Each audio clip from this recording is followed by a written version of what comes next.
Well, as promised, we have just an incredibly great guest on the Liberty University Newsmaker line, our good friend from the great state of Texas, Senator Ted Cruz. Senator, good to have you back with us today.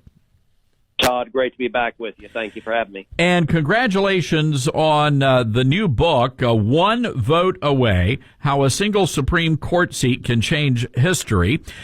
Senator, I want to get to the book in just a moment, but I want to ask you about these latest developments surrounding poor President Trump. I got to tell you, I think the mainstream media is very disappointed the president actually survived this.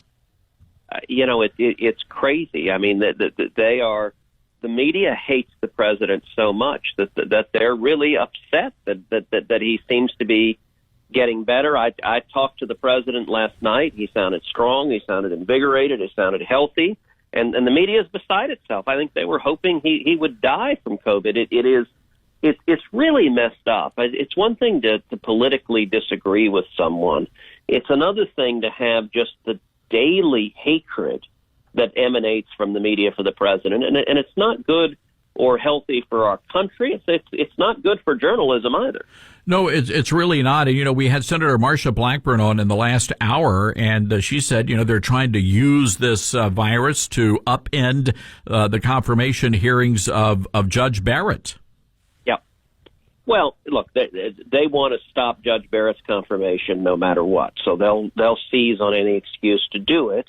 Because the Supreme Court, for them, is all about power. And you mentioned my new book, One Vote Away. One of the things it does is it traces how, starting in the 1960s, the left made a decision that convincing their fellow Americans of their policy agenda was too difficult. So instead, they resorted to the courts. And all they needed to do was get 5 lawyers in black robes to decree a left-wing policy outcome, and they could skip the messy part of actually democracy and persuading their fellow Americans. And that's why, for the Democrats, the Supreme Court is Armageddon, because it is how they exercise control over the American people. But they're not going to succeed this time. Judge Barrett is going to be confirmed. I believe we have the votes, and I believe the Senate will confirm her by the end of the month before Election Day. Senator, is this the game changer? Because I know a lot of people are so disappointed in Chief Justice Roberts, but do you think Judge Barrett would be the game changer on the court? Look, I hope so. I think she's a strong nominee. I think she has an impeccable academic record. In the book, One Vote Away, so the way the book is structured, each chapter focuses on a different constitutional liberty. So there's a chapter on free speech. There's a chapter on religious liberty. There's a chapter on the Second Amendment. There's one on U.S. sovereignty. There's one on democracy and elections.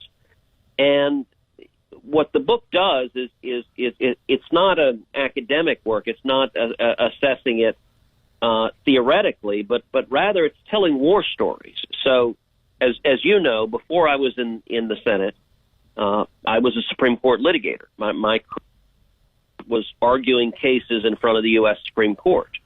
So what I do in the book is I take readers behind the curtain. I take them really inside the court to understand who the justices are, what's going on in the cases, and it's designed to be readable and understandable, and you don't have to be a lawyer to enjoy the book, but it goes through the big landmark cases in each of those areas, and many of which I personally helped litigate, and it brings you in on the inside story, and it's stunning in area after area after area. The landmark cases are 5-4. We are just one vote away from losing our fundamental rights. And it's one of these books for such a time as this book, where you have not just the confirmation hearings underway for Judge Barrett, but you have cases involving religious liberty, for example, with the ruling that came out yesterday with Kim Davis.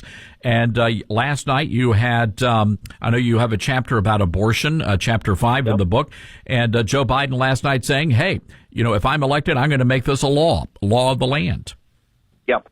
Look, every one of the rights. So let's take the religious liberty chapter. So that's an area, Todd, you have been such a warrior in highlighting for people across the country the threats to our religious liberty.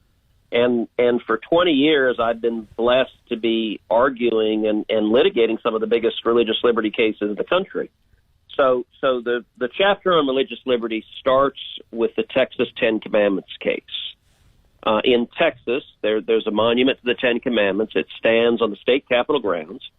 It's been there since 1961, unmolested, undisturbed, until an atheist, actually a homeless man, filed a lawsuit seeking to tear it down because he argued you can't gaze on the image of the Ten Commandments on public land.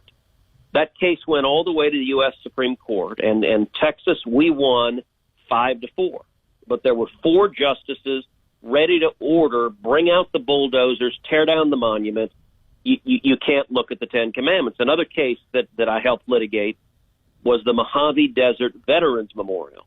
In that instance, it's a lone white Latin cross erected over 70 years ago to honor the men and women who gave their lives in World War I. The ACLU sued, making the same argument that you can't see the image of the cross on a public land. The ACLU won in the district court. They won in the Ninth Circuit Court of Appeals. Actually, the Veterans Memorial was covered up with a burlap bag and a chain, and then later with a plywood box. We went to the Supreme Court. I represented over 3 million veterans pro bono for free, and we won 5-4. But there were 4 justices ready to say, tear down that Veterans Memorial, and they weren't far from saying, bring out the sandblasters and remove every cross and every Star of David from the tombstones at Arlington. This is an assault on religious liberty, and one more radical leftist, we could see our rights taken away.